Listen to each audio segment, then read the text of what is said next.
Okay, now chapter 3, investigate travel and tourism destinations. Now, if we're going to look at the statistics, it shows that people in the developed countries, they're traveling abroad more often than before. For example, the British residents who did not take a holiday of 4 days or more remained unchanged over the past 3 decades. It's the same, okay? But the proportion of people who takes 2 or more holidays, it has increased from 15% to 25%. For most people, the actual way of spending their leisure time is to take a complete break from everyday life and go on holiday, either within their own country or travel abroad. According to the WTO, they're saying that by the year 2020, China will become the world's favorite destination. They're saying that it will be a total of 137.1 million people will visit China. Germans, they're expected to be the world's most traveled people at that time. People traveling from Germany. It will be the most traveled people at that time, with like 163.5 million visits, which is 10% of the world's market share. And Chinese will rank fourth, followed by the British, who will make the total of 96 million trips. Now, all the tourist destinations are actively trying definitely to increase the number of visitors they receive. Tourism is now one of the world's biggest industries, with international tourism receipts of more than $1 billion. Okay? And it's recorded by more than 80 countries worldwide. These receipts, it grew by 12% per year over the last 10 years or the last decade. And the competition between countries for the tourist visitor spend looks set to get even more intense. All destinations this way, they will start to develop a consistent and high quality tourism product. Why? To maximize their appeal and maintain very valuable economic impacts that the tourism can bring them. Now, the nature of destinations. All destinations have a carrying capacity, and they can be altered through overuse. Means they can develop, make it better, rebuild, if there's a like capacity pressure. A destination is perishable. Okay, that means it won't last. You have to always renew, you have to always develop, you have to always improve. This is most apparent or it shows in wilderness areas where the environment can be severely altered by tourism developments. Group of adventure tourists undertaking any activity in an upland area like national park, and the main access to this small valley site is by means of the footpath on which the group is standing. The environmental problem of footpath erosion, it could be prevented in the future by what? Good design and regular maintenance and managing the impact of visitors in the area. Those three things. So for me, to prevent this environmental problem of the footpath erosion, there are three things that could be done. Good design, regular maintenance, managing the impact of visitor in the area. Now, measures which can be taken by the National Parks Management to prevent this include, number one, constructing hard-wearing, user-friendly path. 2, ensure effective water drainage. This is very important for a successful path management. Carrying out regular maintenance tasks like clearing water gullies, removing gravel, and repairing minor damages. 4, to reduce grazing pressures. 5, resting routes such as temporarily changing the line of the path, okay, in the early stages of erosion. If they start to find that there is erosion, just try to change the line of the path until they fix it. And this is called the resting routes. 6, fertilizing and reseeding and this would be used on its own or in conjunction with the resting of routes. Fencing is very important. It's a very sensitive issue because of the access or dilemma, but it can be used on its own or with other methods, and this to make vegetation recovery possible. 8, directing people along a preferred route, and this is by using physical and psychological barriers like walls, plants, stones, water. Okay, this is how they direct people to go to the preferred route that the destination wants them to use. 9, rerouting people away from areas prone to erosion. Find another route. Educating mountain users through leaflets, talks, and notices. 11, managing visitor numbers. They can limit car parking or rechanneling visitor publicity to areas that are less likely to suffer damage. Now, the concept of perishability, it's not confined to possible negative environmental impacts. It is quite possible to assess the impacts of tourism by giving a rating to any destination in terms of what? So I can also rate, we said rating hotels.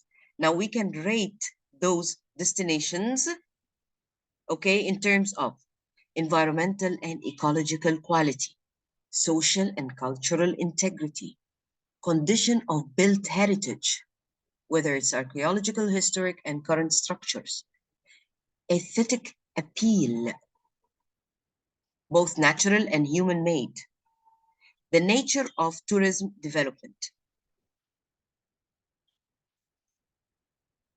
If I'm going to ask, to what degree is it of appropriate character of the destination? Does it benefit local people in a way that encourages protection of the local?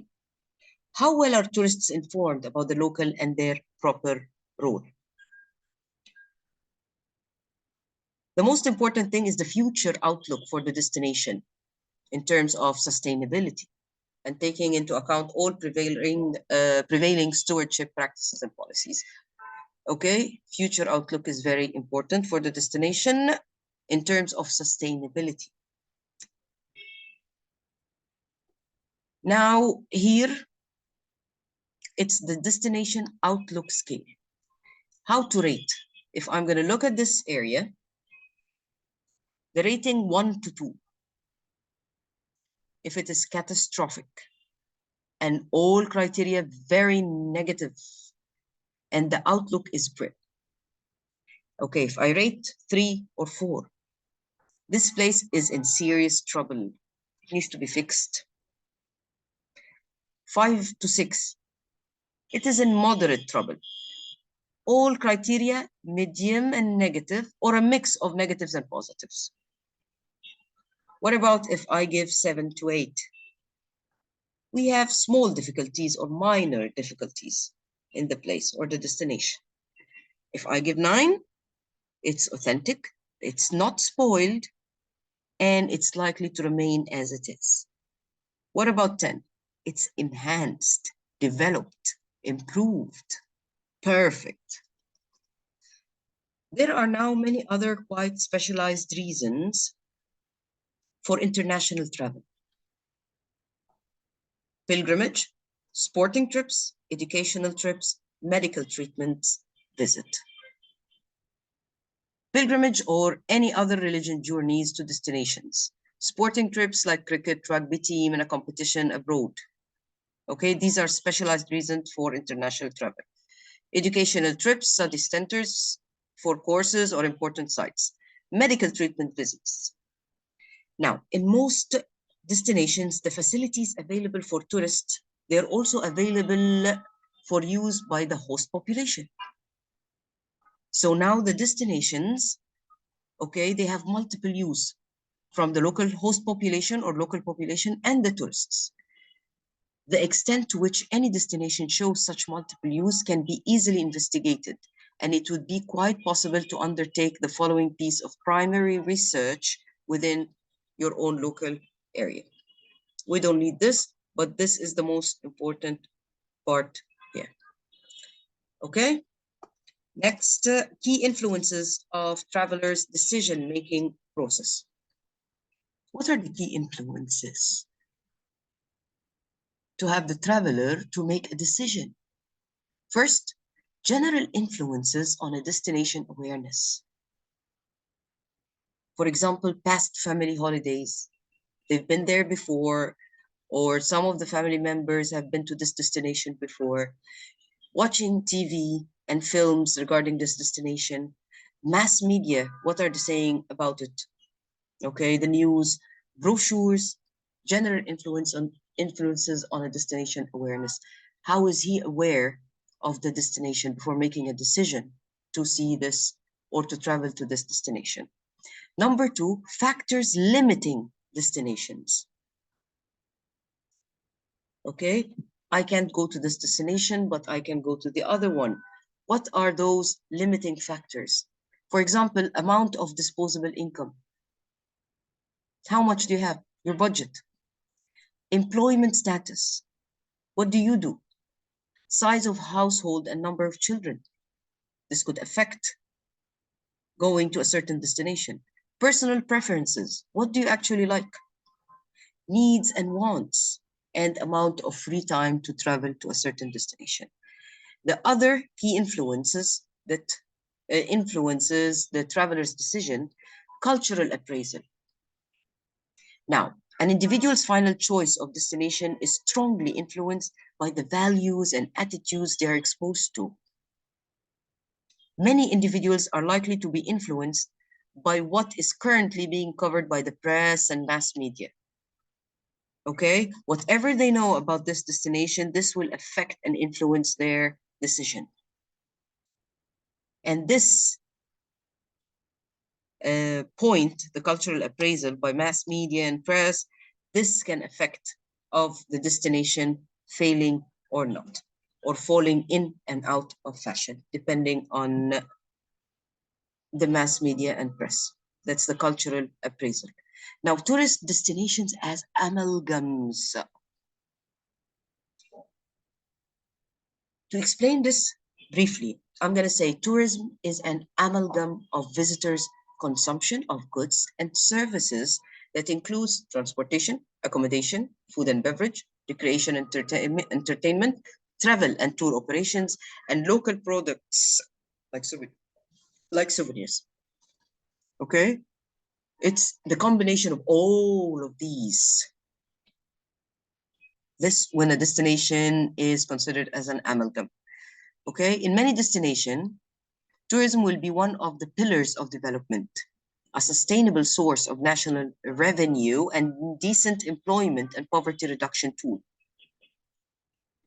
This implies within each particular tourist destination and surrounding area, there will be a series of interrelationships between different component subsectors that contribute towards overall tourist experience. For any destination, the tourism product will be a combination of series of discrete elements, including what? One, local natural resources of the region, climate, landscape, flora, and fauna. Two, general infrastructure. And you have the examples. So number one, local natural resources of the region. Two, general infrastructure, social and cultural infrastructure, tourist infrastructure, including local transport and so on, tourist-related facilities, offering the major tourist goods and services, okay, and accommodation, food and beverage. That's why the tourism product is a series of goods and services that individual tourist consumers use or buy after they have compared them with the other tourist products and services that are available. Now, implications of viewing destinations as amalgams. So if you have a question talking about this, okay, when you view destinations as amalgam, you have to know that different tourist destinations are well-defined geographical regions, and they are understood by visitors as unique entities with a core of 6 main provisions. This question also, you'll find it in most of the questions in the past papers. So if I'm going to ask you the implications of viewing destinations as amalgams, you will say these 4 things. attractions and activities, accessibility, available packages, ancillary services.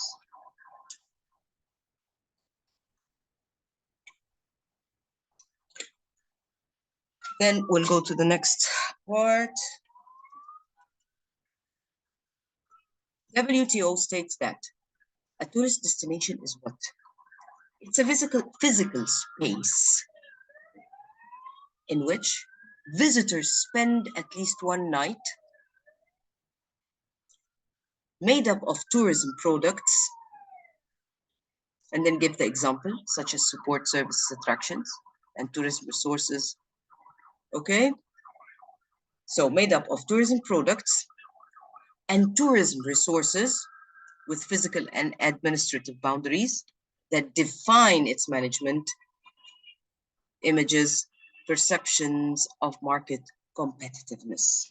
Again, so WTO saying the tourist destination, because if they ask you to define the tourist destination, you're going to say it's a physical space in which visitors spend at least one night. This is the first part. And is made up of tourism products, such as so-and-so.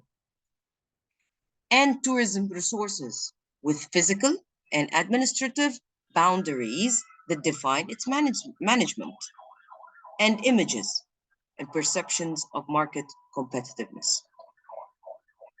What are the factors that affects destination amalgams, attractiveness, and competitiveness?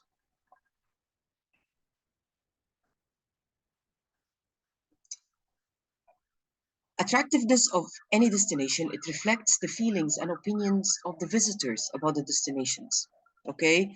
And if it is able to satisfy their needs.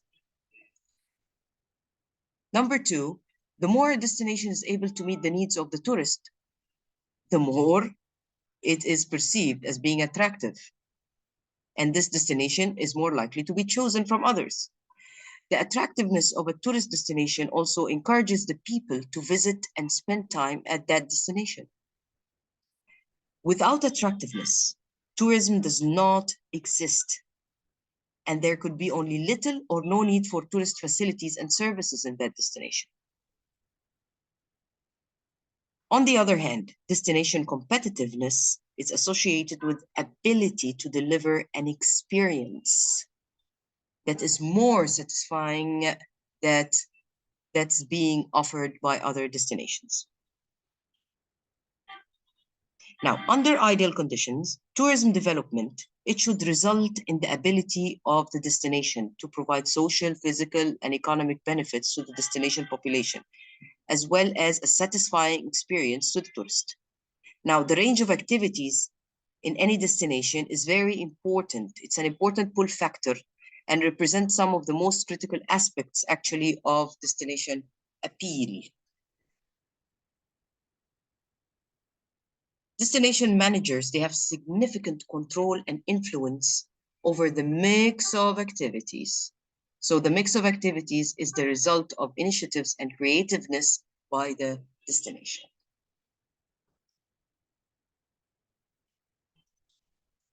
Destinations present complex challenges. Why?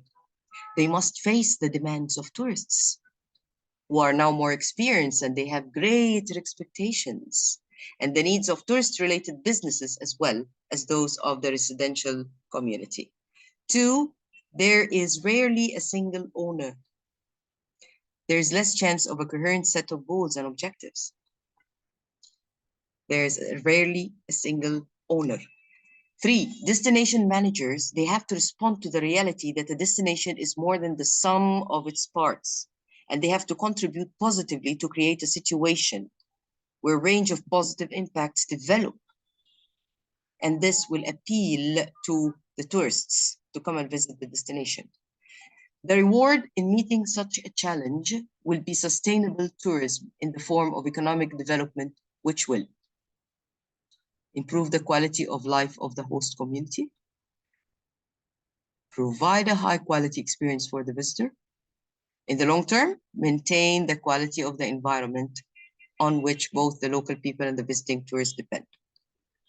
So the reward in meeting such challenge will be sustainable tourism in form of economic development is improving the quality of life of the host community, provide high quality experience for the tourists.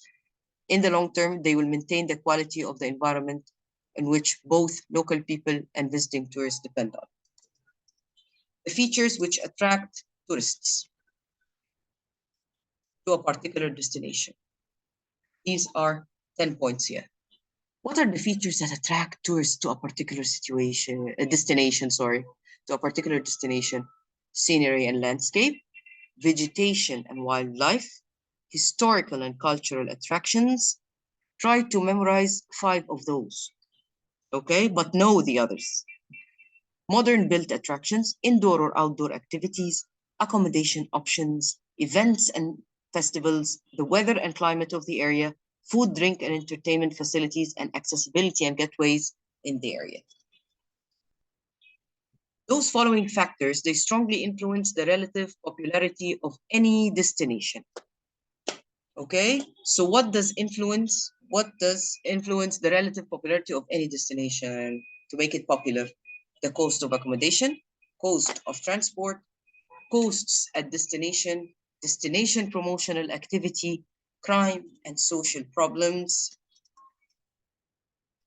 political instability and civil unrest, positive or negative media coverage, positive or negative tourism management, growth in independent travel, growth in short breaks, exclusivity, increased accessibility, water, air, or noise hazard, and natural disasters, terrorism, over-commercialization, tour operator promotion, activity. Here we go. These are all points that it will influence popularity of any destination, whether it will be popular or not. What about the features of location identified and described using reference resources?